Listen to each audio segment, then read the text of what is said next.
So you've got your sights set on intelligence.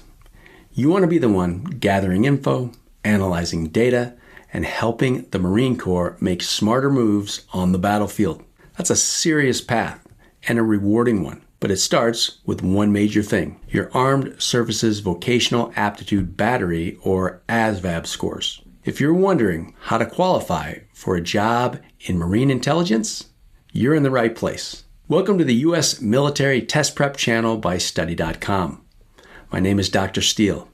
I'm a U.S. Army veteran and an ASVAB test prep expert. In today's video, I'm going to cover everything you need to know about understanding your scores on the ASVAB if you're looking to enlist in the United States Marine Corps. I'll also break down the scores you need, what those jobs look like, and how your ASVAB results can open doors to some of the most elite roles in the Corps. Let's get into it. The ASVAB has 9 or 10 subtests, depending on if you're taking the paper or computerized version. These subtests check out your knowledge in different areas, like general science, arithmetic reasoning, word knowledge, paragraph comprehension, and mathematics knowledge. The other areas are electronics information, auto and shop information, mechanical comprehension, and assembling objects. You'll get a standard score for each of the subtests. So what's a standard score? It's basically how you stack up against other people your age, specifically 18 to 23-year-olds in the U.S. The average score is 50, and the scoring system is built around that. 50 is your baseline, and a 10-point difference shows how far above or below average you are. So a 60, above average. A 40, below average. It's that simple. Higher scores show off your strengths in certain areas, which can be a game changer for landing specific jobs. You will also get a percentile rank. This shows how your performance compares to others. For instance, a percentile rank of 75 means you scored better than 75% of test takers. Here's where it gets a bit more customized. Once you're eligible to enlist, the Marines will use your ASVAB scores to determine what kind of job you're best suited for within the service. These jobs are determined using composite scores, also called line scores. These are created by combining your standard scores from various subtests that are relevant to specific military jobs. Each military occupational specialty, or MOS, has a minimum composite score requirement in one or more areas. For example, a technical job would look at your math and science scores, while a mechanical role will care more about your understanding of mechanics and tools. Your composite scores really dictate what jobs you qualify for, so they're worth paying attention to. If you're aiming for intel in the Marines, you're going to hear a lot about your GT score. That's your general technical score, and it's a big deal for intelligence roles. GT is made up of your word knowledge, paragraph comprehension, and arithmetic reasoning subtests. So basically, it's all about how well you understand written information and how strong you are at solving problems. You don't have to be a genius, but you do need solid verbal and math skills. Every Marine intelligence job we're talking about today requires a GT score of at least 110. That's the line to hit.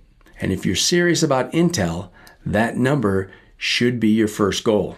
Take the 211 Counterintelligence Human Source Intelligence Specialist. This is one of the most hands-on roles in Marine intel. You're dealing with people, collecting info, and conducting field ops to gather human intel, also known as HUMINT. It's about knowing how to read people and situations. And that GT 110 shows you've got reasoning and communication skills to handle sensitive information and high-pressure environments.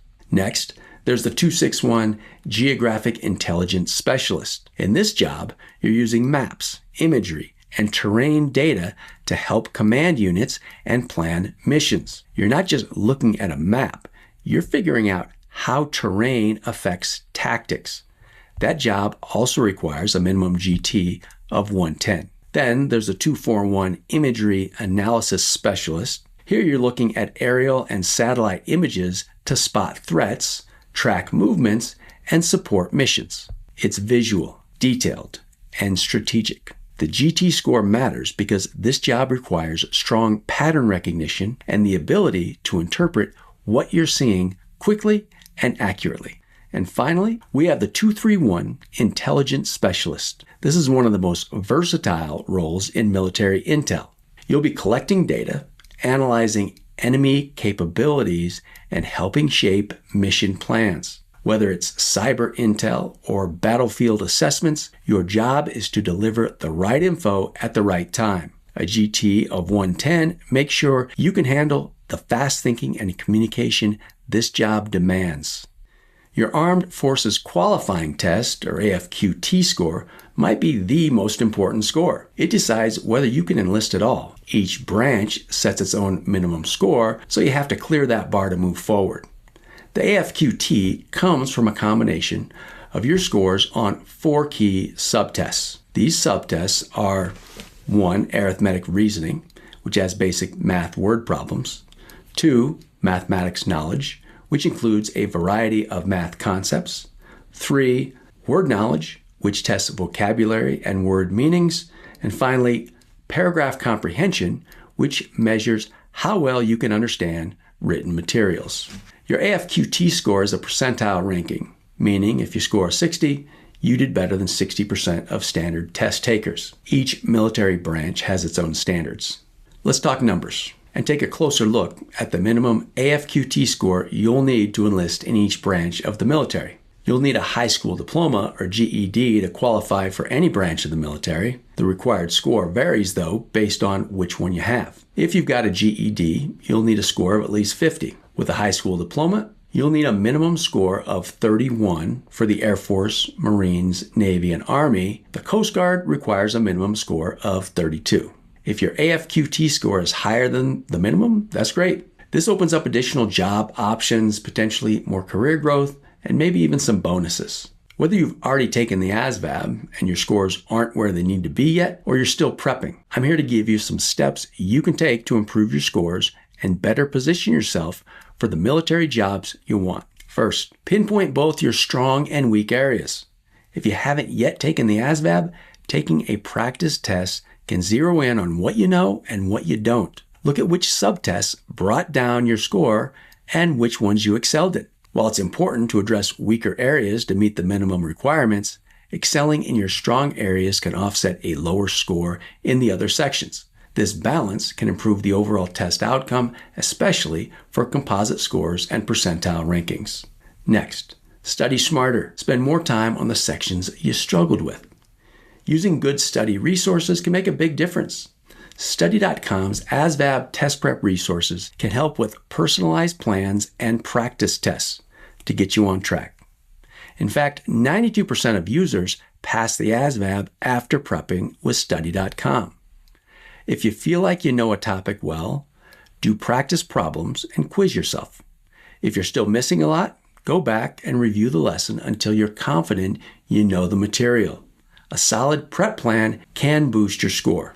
You can retake the ASVAB. You'll need to wait 30 days before your first 2 retakes. After that, it's a 6-month wait if you want to try again. So use the time you have to your advantage. Also, keep in mind that your ASVAB scores are good for enlistment for up to 2 years. So plan accordingly. If you do need to retake the ASVAB, consider using Study.com's ASVAB study guide and test prep resources and zero in on what you need to study. And remember, even if you don't get the score you need for the role you want, there might be other military jobs that would be a good fit for you. The goal is to maximize your strengths. So, if you're aiming for intelligence in the Marine Corps, it all starts with locking in that GT 110. Focus on sharpening your reading and reasoning skills before you even hit the test. Once you're in, each Intel MOS comes with its own advanced training to take your skills even further and set you up for some serious career options both in and out of the military. If you're ready to be the brain behind the mission, intelligence might be your lane. If this video helped you out, give it a thumbs up, drop a comment with any questions or topics you want us to cover, and don't forget to subscribe for more U.S. military test prep content. I'll see you in the next video. You've got this.